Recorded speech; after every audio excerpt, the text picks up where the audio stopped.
মুসা Islamic আলাইহিস video ভালো সালামের লাগলে সময় শেয়ার গরুর করে পূজা দিবেন। কিভাবে শুরু হয়েছিল?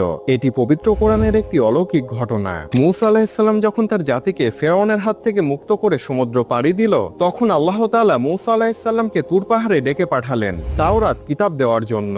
তাওরাত কিতাব হলো পবিত্র কোরআনের মতো একটি আসমানি কিতাব, যা মুসা আলাইহিস সালামের উপর নাজিল হয়েছিল।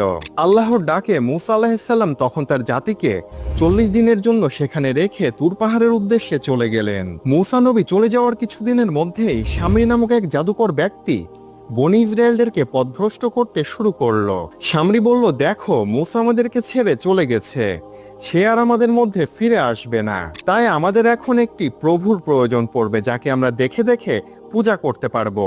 শামরি তখন বনি ইসরায়েলদের সকলের সোনারূপা একত্রিত করে সেটাকে গলিয়ে একটি গরুর মূর্তি তৈরি করলো, এবং শামরি তার জাদুর মাধ্যমে রহস্যময়ভাবে সেই গরুর মূর্তিটির ওপর এমন কিছু